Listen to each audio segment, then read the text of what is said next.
Welcome back to another reading and correcting of The Used Child by me, Kindar, the Tiger Eyes, and Ty, the Tiger Supervisor. Today we are doing Chapter 12. The mess he'd made of Alex made him recoil. He needed space. He had to get away from Alex. He had to think. Walked. He was Tristan. He was Tristan. He didn't run away, but the feeling stayed with him.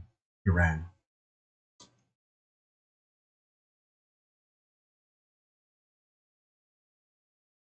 He ran, but that wasn't enough. So he pushed himself as fast as he could through the trees. When he stopped, it was because he couldn't breathe. It was because he couldn't breathe, but that didn't help. There was something pressing on his chest, emotions wrapped around him, trying to suffocate him. He pushed at them. He had to bury them back down. He didn't let his emotion get the better of him. He screamed. One of the large predators ran away from him. He dug his claws in the bark of the closest tree and ripped it off. He slashed at the tree, clawing at it, making deep furrows in it. His fingers became sore, but it wasn't enough. He still couldn't breathe. He made fists and pounded on the tree. The blonde wood.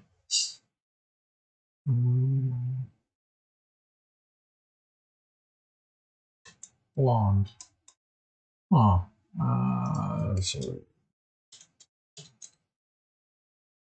need to do a quick check on this one because I'm actually not sure.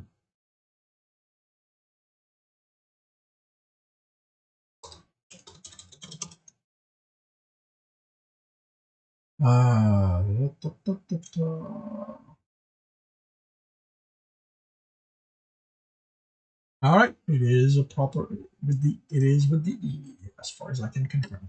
The blonde wood slowly became red with his blood. He kept hitting it. He needed something real to focus on, something he could use to bury what he felt. When he finally could think again, the thought that ran around his head was, how could he have let this happen? He didn't lose control. Everything he did was because it served a purpose. He never let his anger burn hot like it had. It was cold and calculated. His anger was carefully planning Justin's downfall in retaliation for his imprisonment. It was taking away what his brother cared about, arranging for him to be incarcerated in Tristan's place. Justin had stolen 10 years of his life, but he hadn't exploded like he had just now because Alex had. What had Alex done other than being there? Was that all that had been needed? Yes, he could see it now that he could think again. Alex's presence was what had been needed to erode his control. What if Alex went to the portmaster with this? All this would be over. Tristan would have to erase his presence here, which meant erasing the town and everyone who knew of him. It would be time spent away from his research, not to mention however long it would take to settle in his next place. Could he get rid of Alex? One of the predator roared. No, the portmaster knew Alex was an experienced mercenary. He, if no one else, wouldn't buy an animal could have killed Alex. And there were no guarantees the animal would eat the body and make any evidence of what he'd done to Alex go away. He rested his head against the tree. Why did Alex have to come looking for him? He ran a finger against the metal diamond on his collarbone. Tristan could be the one to leave. He could vanish and make sure Alex didn't find him again. Snorted. Tristan didn't run, especially not from a human. He stood his ground and took down the problem, which was Alex. Could he kill him? How could he even wonder that? Of course he could. Was the ramification of that act that was a problem? The portmaster was the only threat here, the only one who could cause problems if he decided Alex's death wasn't an accident. Not only did he have subjective decades of experience as a mercenary, but he controlled the port. But that meant running. Tristan had a plan to make all of this vanish, but it wasn't in place, not fully. He could destroy the town with one command, but the farmers had expanded. 6 new farms since the last time he brought this plan up to date. How long? How long to fully erase everyone who knew about him? Too long. What were the alternatives? Leave without destroying the town? He didn't like the idea, but it gave him speed. He could get through the port's security and erase everything about the ship. But the portmaster knew every ship there. He had a ship hidden an objective month from here, but that was too close. If the portmaster alerted the law, his problems escalated quickly. Did he actually have to leave? The only current threat to him was Alex. Him reporting what Tristan had done, showing him himself as proof. But would Alex do that? Would a man who had sacrificed everything to find him for a chance at being reunited with a fictitious lover just give. Ugh. Would a man who had sacrificed everything to find him for a chance at being reunited with a fictitious lover just give it up because of something like this? Alex was stubborn. He might not give up, but if he exposed Tristan, he'd lose any chance to get Jack back.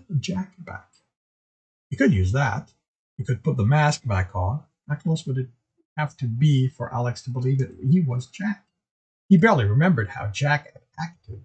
He got a crucial detail wrong. It would set Alex against him. He could go to the portmaster to experience.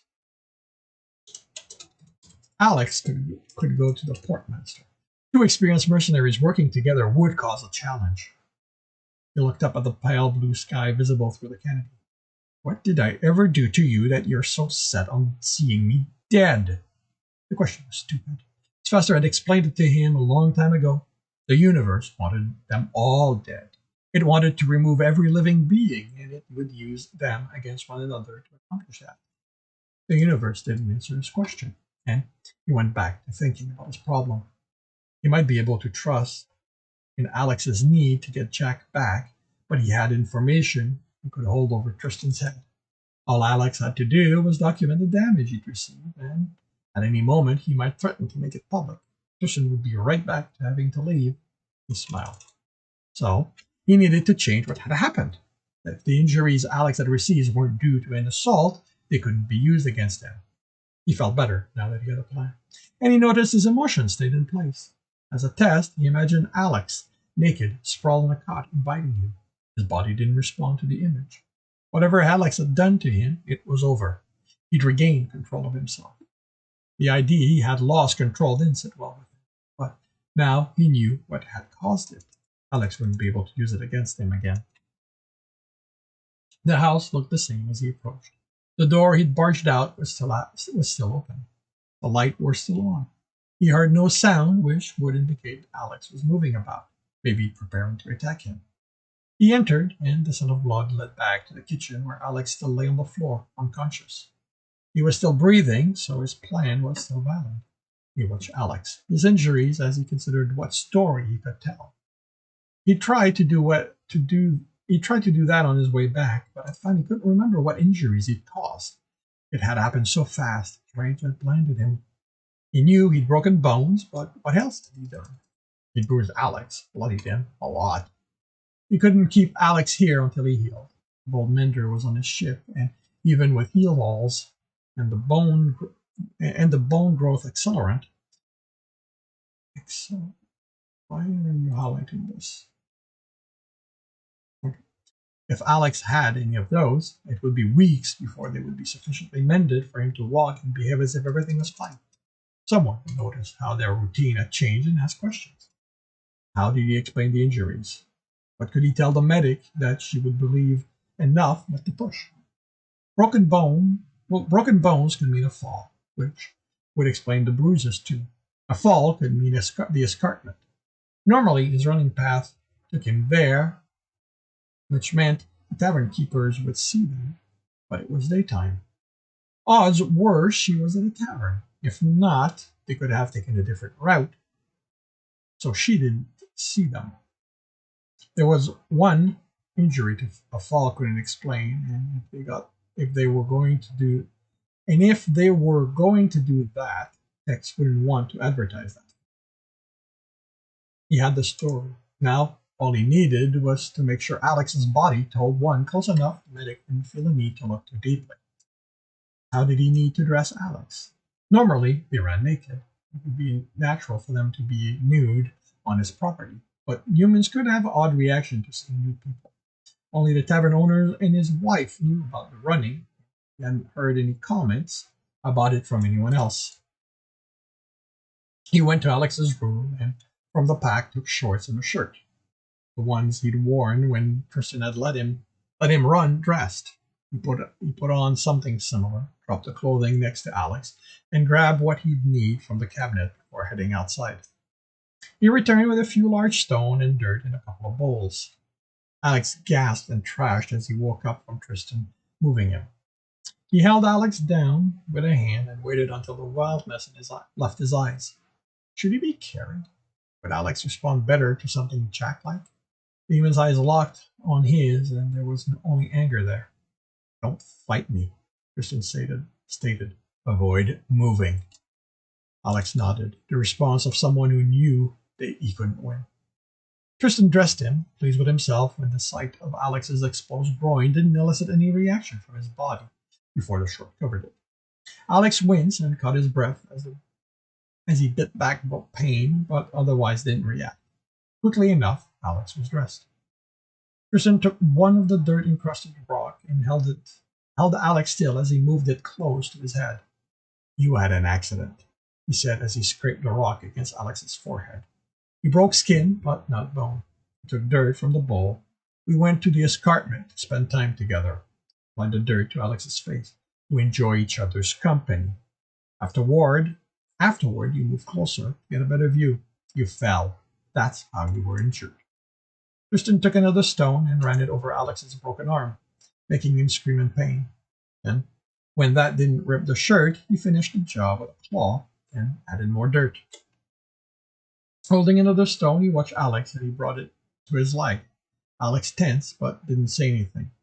He tried to hold back the scream as Tristan brought the stone down on his leg, stripping the skin, pressing hard enough to leave shard in the wounds. Tristan scraped Alex's stomach, his other arm and leg, massaged dirt in each wound, anywhere on his body anywhere on his body a falling man might have gotten scraped. He stood and looked down. Alex did look like someone who'd taken a bad fall. Why? Alex croaked. Because the injuries need to be consistent with a fall. I will not have you hold what happened over me. I will not give you that kind of power. Why bother? Because your death will raise too many questions. Too many people here have begun to care about you, about what you mean to tech. I would have to leave. I have invested too much time and effort in this place. I will not let you drive me away from it. Tristan dropped the stone and dirt at the disposal, the bowls included, for them to be broken down to their component atoms, removing any evidence. He went to his computer and reprogrammed the cleaning bot, removing the safeguards that would have it send alarms when it detected blood during its next cleaning cycle. But done, he went outside to make his body match the story of someone who had run down the escarpment, took a tumble on the way to rescue someone he cared deeply about. When he re-entered the house, he was covered in dirt, his legs were scraped in many places, his pants ripped. He crouched next to Alex and considered how to pick him up. He couldn't simply grab and heft him up. Tech would want to be careful. He wouldn't want to add to Alex's injuries. Alex bit back a yell as Tristan picked him up. Then he settled his arm. Alex tentatively placed his unbroken arm around Tristan's neck, and he had to fight the urge to have him remove it. Tech wouldn't mind. He also wouldn't mind Alex resting his head against the shoulder and the side that escaped the human's lips. Tristan ran. He ran as fast as he could, conscious that Tex wouldn't want to hurt Alex any more than needed. He ran through the town, attracting looks but not answering questions. The clinic was on the opposite side, almost the same distance from his house as from the town. When the clinic came into view, he slowed only enough that the door would detect him and open. "Cornelius!" he yelled, even though she was sitting behind the desk by the door. "Tack?" She stood, her expression growing serious. "What happened?" She pulled a plank from the wall and set it before her. It bobbed in the air and settled. "The escarpment," Tech panted. "Went too close." Placed Alex on the gurney. Alex appeared to search his face, his eyes, but Tristan didn't give him anything. She pushed Tech out of the way and ran the scanner over Alex. "What happened?" she asked him. "Fell," Alex replied, his voice barely audible. "Hurt." Tristan looked at him then, and Alex gave him a small nod. She looked at the display on the scanner. No wonder you're in pain. You're lucky you survived. Not luck, Alex whispered. She looked at Tech with real eyes. Suppose not. Well, definitely not how I like to officially make someone's acquaintance. I'm Cornelius Mallard. Alex crimsoned. She smiled. Oh, I know who you are. Everyone in town knows. She leaned in and lowered her voice. You're Tech's friend. The way she said the word and made it clear she thought there were more than that. So folded his ears back. Tech would blush, but Alex's ears burned a bright shade of red. Again, the reaction was autonomous, because Alex was watching Tristan, studying him through his pain and answering the medic's question. The expression in the human's eyes didn't have any of his usual emotions. He had distanced himself from all this, from how he felt. He was guarding himself against whatever might happen. The medic returned from a cabinet and placed a band on Alex's head. This is going to take the pain away. She activated it, and Alex went limp. She pushed the gurney down the corridor and called over her shoulder. Stay here. As soon as he's settled, I'll be back to look at your injuries. How is he? Tech called back, his voice shaking with concern. He'll be fine. You got him here with plenty of time. Just sit down. I'll be right back. And this concludes chapter 12 of The Used Child. If you are enjoying this, please leave a like.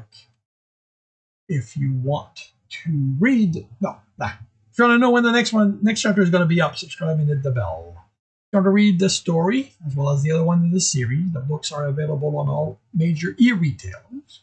If you want to support me and get access to more stories I've written, you can do that on my Patreon. If you want to listen to me record these live, it's every Tuesday morning, 8 a.m. on Twitch, Eastern Time on Twitch. The links are in the notes. And with that, I wish you a good day.